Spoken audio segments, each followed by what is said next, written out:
Praise the lord. మీకోసం వేసే మాట అని దేవుని వాగ్దానాన్ని వింటున్న ప్రియ దేవుని బిడ్డలందరికీ హృదయపూర్వకమైన వందనాలు తెలియజేస్తూ ఉన్నాను. దేవుడు మిమ్మల్ని మీ కుటుంబాన్ని దీవించిన గాక.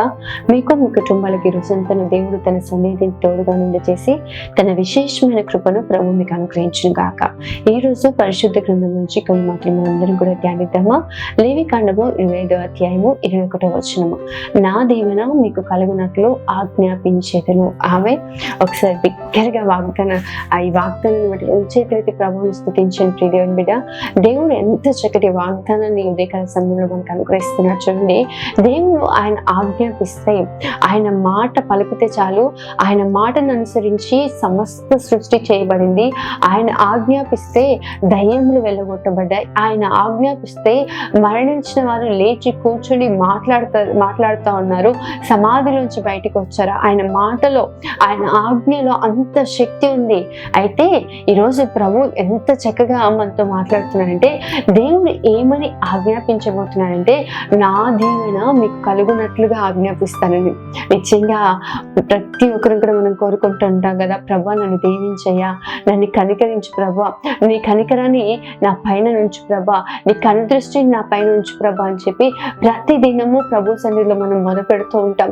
ప్రభు యొక్క దీవెన కొరకు, ప్రభు ఆశీర్వాదం కొరకు మనం ప్రభు సన్నిధిలో కనిపెడుతూ ఉంటాం. ఎందుకంటే దేవుని వాక్యం సెలవిస్తా ఉంది, ఒకరి కష్టార్జితం చేత, అంటే నరుల కష్టం చేత ఆశీర్వాదము ఎక్కువ కాదు, కానీ యెహోవా ఆశీర్వాదము ఐశ్వర్యం ఇస్తుందని చెప్పి, ఒకడు ఉదయాన్నే లేచి చాలా రాత్రి అగో వరకు కష్టపడుతూ తన కష్టార్జితమైన ఆహారం తినుచుండుట వ్యర్థమే, తన ప్రియులను నిద్రించుచుండగా ఆయన వారికి అనుగ్రహిస్తాడని చెప్పి చక్కటి మాటలు మనందరం కూడా చూస్తూ ఉంటాం.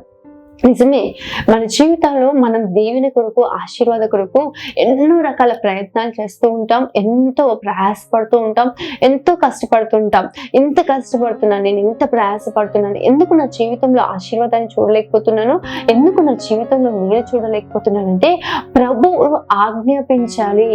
మన కష్టం ద్వారానో లేకపోతే మన పితరుల ద్వారానో ఎవరో ఆశీర్వదిస్తున్నో కాదు, కానీ దేవుని ఆశీర్వాదం మన పైన ఉన్నట్లయితే, దేవుడు మన జీవితాల్లో దీవెన కలుగునట్లుగా ఆజ్ఞాపించినట్లయితే ఆ దీవెనను ఎవరు కూడా ఆపలేరు. ప్రియ దేవుని బిడ్డ, దేవుని ఆశీర్వాదాన్ని కోరుకోండి, దేవుని దీవెనను కోరుకోండి.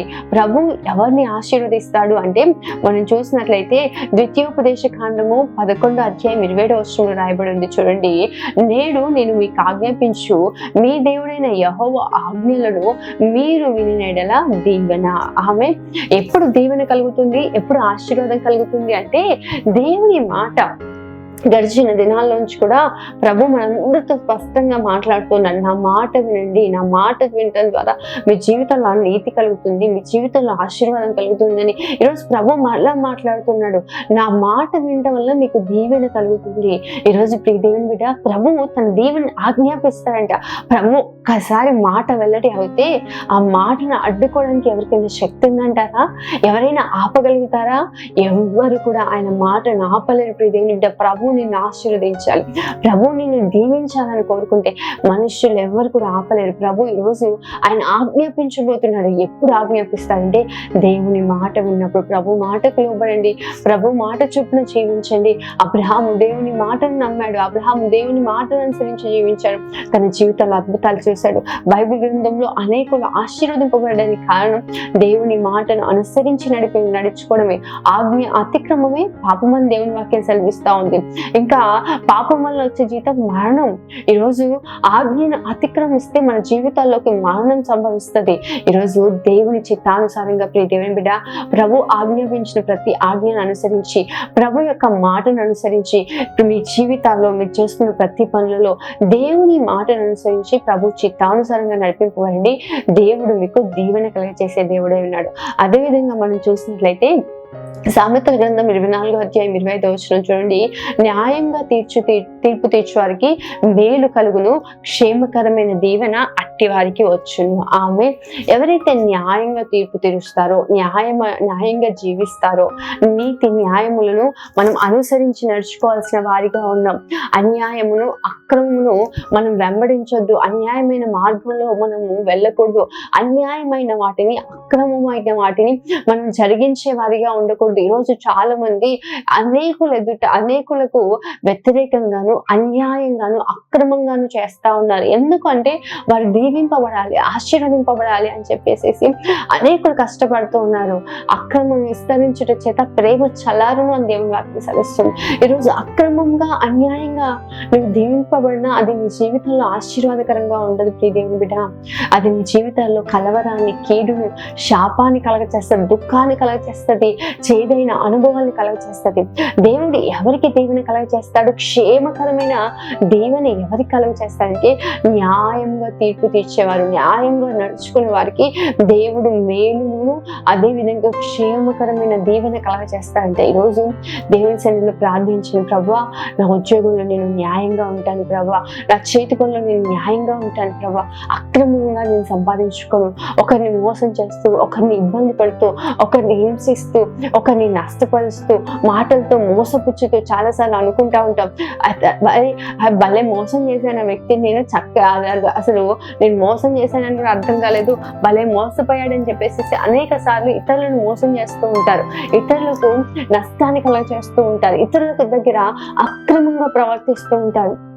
దాని ద్వారా మీకు తాత్కాలికమైన సంతోషం కలుగుతుండొచ్చేమో, కానీ వేరే వారి కష్టాన్ని, వేరే వారికి సొంతమైన వాటిని అక్రమంగా మనము అవి సంపాదించుకున్నప్పుడు మన జీవితాల్లో శాపం కలుగుతుంది ప్రియ దేవుని బిడ్డ. మన జీవితాల్లో సంతోషం కోల్పోతాం. కాబట్టి ఈరోజు న్యాయంగా నడుచుకోండి, న్యాయంగా ఉండండి.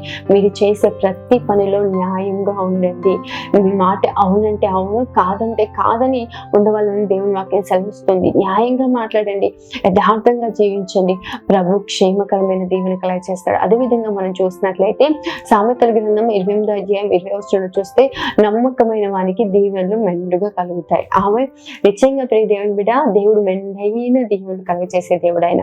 ప్రభు ఎప్పుడు అంటే మనం నమ్మకంగా ఉన్నప్పుడు దేవుడు మనని ఎక్కడెక్కడ ఆశీర్వదిస్తాడంటే చూడండి, ద్వితీయోపదేశకాండ 28వ అధ్యాయం 8వ వచనం రాయబడింది, నీ కొట్లలోనూ నువ్వు చేయ ప్రయత్నములన్నింటిలోనూ నీకు దీవెన కలుగునట్లు యెహోవా ఆజ్ఞాపించును. ఆమె నీ కొట్లలోనూ నీవు చెయ్యి పనులన్నింటిలో అంట. ఈరోజు ఉద్యోగం చేస్తున్నావా, దేవుడు నీకు దీవెన కలుగజేస్తాడు. ఎప్పుడంటే నమ్మకంగా పనిచేయి, న్యాయంగా పనిచేయి, ప్రభువు చిత్తానుసారంగా పనిచేయి. ప్రభువు నీవు చేస్తున్న ప్రతి పనిలో దీవెన కలుగజేస్తాడు, నీ కుటుంబంలో దీవెన కలుగజేస్తాడు, నీ వ్యాపారంలో దీవెన కలుగజేస్తాడు. ఈరోజు సేవకుడిగా నువ్వు సేవ పరిచర్య చేస్తూ ఉన్నావా, దేవుడు నీకు దీవెన కలుగజేస్తాడు. నువ్వు ఏమి చేసినా, చాలా మంది పిల్లలు కూడా ఎగ్జామ్స్ రాస్తున్నారు ఈ సమయంలో, అక్రమంగా ఎవరి దాంట్లో నుంచి చూసి పాస్ అవ్వాలి, ఏదో ఒకటి స్లిప్స్ పెట్టి పాస్ అవ్వాలని చెప్పి ఎన్నో రకాల ప్రయత్నాలు చేస్తూ ఉంటారు. నువ్వు న్యాయంగా నువ్వు సిద్ధపడి నువ్వు చదివి యథార్థంగా చదివి రాయండి, నిశ్చయంగా ప్రభు మీకు దీవెనకరమైన ఆశీర్వాదాలు కలగజేస్తాడు. ఈరోజు ప్రియ దేవుని బిడ్డ, నమ్మకంగా ఉండండి. మీ యజమానులైన వారికి నమ్మకంగా ఉండమని దేవుని వాక్యం సెలవిస్తా ఉంది. మీ తల్లిదండ్రులకు నమ్మకంగా ఉండండి, దేవునికి నమ్మకంగా ఉండండి, మీ ఆత్మీయ తల్లిదండ్రులకు నమ్మకంగా ఉండండి.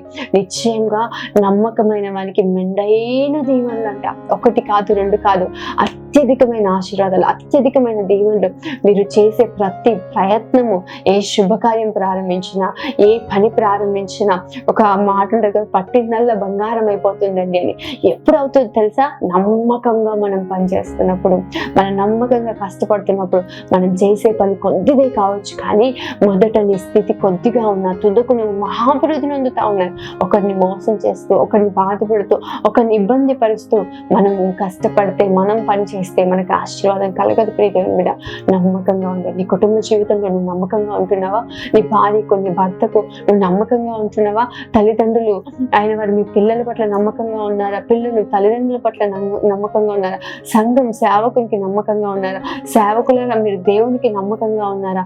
ఒక్కసారి పరీక్షించుకోండి.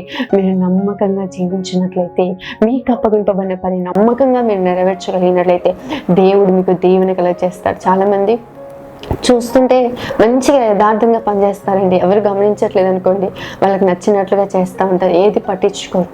అనుకుంటూ ఉంటారు నాకు రావాల్సిన జీతం నాకు వస్తుంది కదా, నేను ఎలా పనిచేస్తే ఏంటి అని అనుకుంటూ ఉంటారు. ఎవరు నన్ను చూస్తున్నారు, ఎవరు నన్ను అడుగుతారు అని అనుకుంటున్నారు. కానీ నిశ్చయంగా ప్రియ దేవుని బిడ్డ, ఎవరు నిన్ను చూసినా చూడకపోయినా నీ పని నువ్వు నమ్మకంగా చేయి. అది ఏదైనా సరే, చిన్నదైనా గొప్పదైనా, ఇంట్లో పనులు మొదలుకొని నీ ఉద్యోగంలో, నీ వ్యాపారంలో, ఎంత ఉన్నతమైన పనులైనా, నువ్వు సేవాపరిచర్లు అయినా సరే నువ్వు నమ్మకంగా జీవించు. ప్రభు నిన్ను అత్యధికంగా ఆశీర్వదిస్తాడు. ఆమె దేవుడు నిశ్చయంగా తన దీవెన మీకు కలిగినట్లు ఆజ్ఞాపించును గాక. ఆయన మాట వినేవారిగా ఉండండి, న్యాయంగా తీర్పు తీర్చేవారిగా ఉండండి, నమ్మకంగా జీవించండి. దేవుడు నిశ్చయంగా మెండైన ఆశీర్వాదాలను మీ జీవితాల్లో అనుగ్రహించును గాక. ఆమెను ప్రార్థన చేసుకుందాం. మౌన్నతుడైన తండ్రి, సర్వశక్తిమంతుడైన దేవ, సర్వాధికారి, నీకే వందనాలు స్తోత్రాలు చెల్లిస్తున్నాం. ఎంత చక్కటి మాటలు మా అందరితో మాట్లాడారు. ఈ మాటల్ని బట్టి వందనాలు తండ్రి. బిడ్డల్ని దీవించండి, కుటుంబాన్ని దీవించండి ప్రభా. అయ్యా నీ దీవెన కలిగినట్లుగా ఆజ్ఞాపిస్తాను నా ప్రభా. ఈరోజు ఎంతోమంది నీ ఆశీర్వాదం కొరకు, నీ దీవెన కొరకు నీవు దీవిస్తే చాలని ప్రభా నీ సన్నిధిలో కనిపెట్టుకొని ఉన్నారు. ఏ విధంగా యాకోబు నీ సన్నిధిలో పెనుగులాడుతున్నారు, అట్టి రీతిగా అనేకులు నీ సన్నిధిలో పెనుగులాడుతున్నారు ప్రభా. వారి జీవితాల్లో దీవెన కలగచేయండి, ఆశీర్వాదాన్ని కలగచేయండి, కృపను విస్తరింపచేసి సరిహద్దులు విశాలపరచమని అయ్యా ఈరోజు అంతా బిడ్డలకు తోడుగా ఉండి నీ సన్నిధిని తోడుగా నుండి చేయమని యేసు పరిశుద్ధ నామములో అడిగి వేడుకుంటున్నాను తండ్రి. ఆమేన్. దేవుడు మిమ్మల్ని, మీ కుటుంబాన్ని ఆశీర్వదించి అత్యధికమైన దీవెన ప్రభు మీకు కలగచేయును గాక. ఆమేన్. God bless you.